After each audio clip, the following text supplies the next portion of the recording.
Welcome. I'm Christopher, I'm Alexander. and here we are in the archipelago of Finland.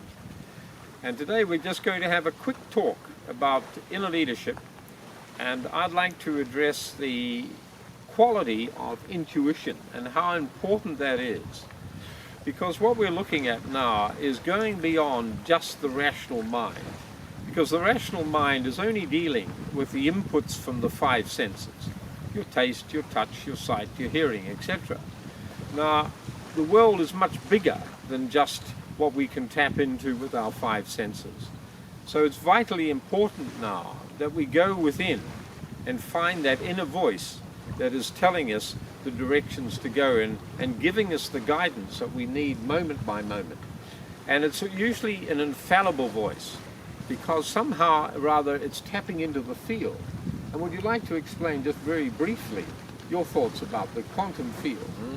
Yeah, absolutely. My experience, whenever I've reacted to my impulses that I feel that I get energy from, that is my inner compass and my north point, that I know that everything that I am emanates frequencies and receives and gives out.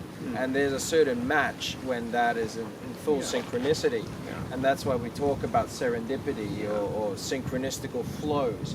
But all it is, it's your DNA of energy frequencies that are matching fully with the frequencies around you.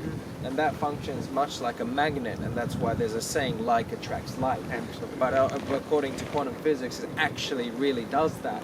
And that's why the thoughts, the feelings, the emotions, everything that we are starts to emanate those, and we enhance that electromagnetic field. Absolutely. So right. when we work on ourselves, so with meditation, eating right, and being in nature and grounding ourselves, that means that we can create even more frequencies in our body. We can actually hold more energy, which means we can have an even bigger impact and manifest whatever we want to create here.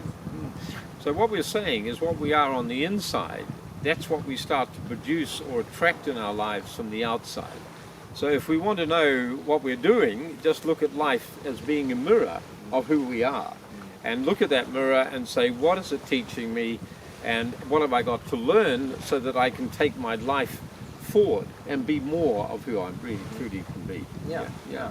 So that's what we term as inner leadership, but it's really for everybody, and it's your responsibility to really take care of everything that you are, and be reflective, and always constantly every day there's so many beautiful mirrorings and signals and just opportunities waiting for you to take, so you can truly express your gifts that you've come here to express in your life.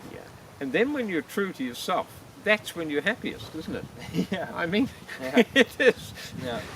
You attract the jobs in your life that fully fit, and the relationships that fully fit, and it's a beautiful flow. And also it's beautiful to be able to share it. So in our family, we love sharing these inner conversations and also experiences. But imagine an organization where everyone comes together, and even the stakeholders come together, realizing that we're so much more than just the titles and the outdated relationships, but we're constantly updating. And really, if we could see each other and meet each other each day for all the energy and the newness that is there, and leave away the stress and the judgment, that is a true futuristic model of organization. Absolutely. So what happens, people queue up at the door waiting to get to work in the morning, for the doors to open, and in the afternoon they don't want to leave because it's so enjoyable, so creative, so productive, where they're able to use all their gifts to create magnificence around them. So that's the image that we have for the living organization. And that's possible. And there are organizations like that today. And what we want to do is share how that can happen. So start today, take a deep breath, and enjoy a journey within.